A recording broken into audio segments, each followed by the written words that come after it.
In this video, I'm going to make some changes to a landing page that I've already started work on, and I thought it was a great time for you to have a look and see what the process looks like.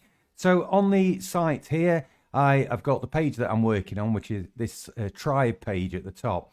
So next to that, I'm going to click on the build button, and this takes me into the page builder, and you can see I've already started building this page up here. Now, there's a couple of things I want to add to it. So I really want a countdown timer on this page to start generating big excitement. And I also want to put a video on this page as well. So I'm going to start with the countdown timer.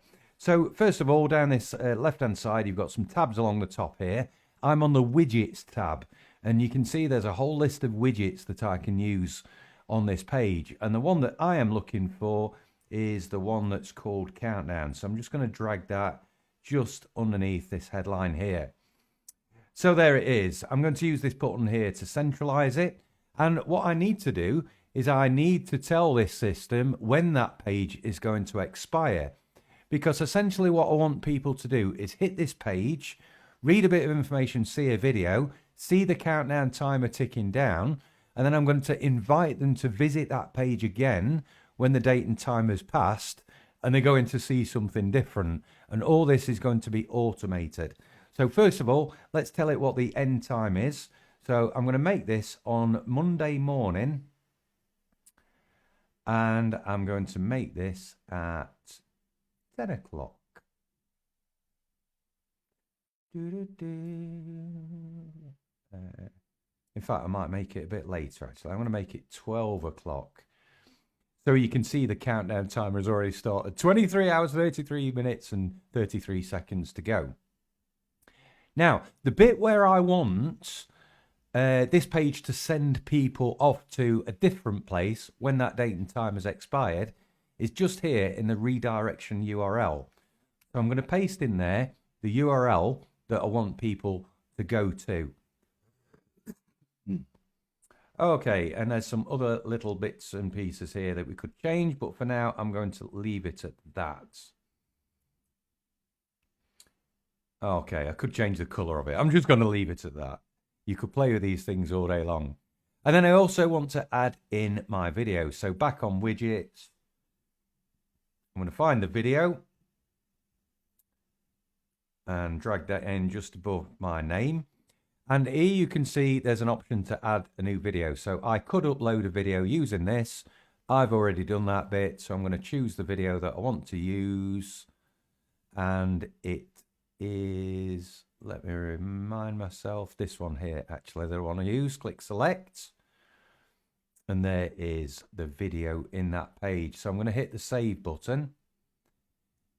And what I will do is I'm going to open up a new window now and show you what the page currently looks like.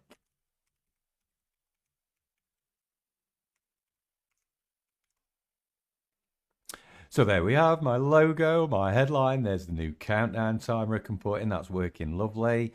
There's a little video from me, a bit of text here, and that's it. So that's ready to go. Now, very quickly, I'm just going to dive back into this page editor. And I'm going to change this countdown timer to a date that's already expired. So I'm just going to rewind it back a little bit. You can see it's on 0 days, hours, minutes, and seconds now. So if I refresh this page, so let's imagine that I've landed on this page after the date and time. Boom. It takes me straight off that page into the place that I want people to go to. So that's all automated. Think about the different ways that you can use this. It might be that you are working on a course and you haven't yet developed it. So you can have a landing page where people can kind of get excited about what it is you're launching. You could add a form onto that page that allows people to leave their name and email address for the course that you're building so that you can contact them when it's available to them. So it's like building up a wait list, if you like. You could actually build that landing page so people pre-buy the course in one of two ways. They either pay for it there and then, and the money gets debited from their credit or debit card there and then it's made available to it when it launches, Or you could take the payment details, but then hold off on the payment until the course actually goes live. So don't worry about the fact that you've got courses to build and things to work on and videos to make and documents to write and stuff like that. You can actually start building up that wait list, that interest, even the sales from today.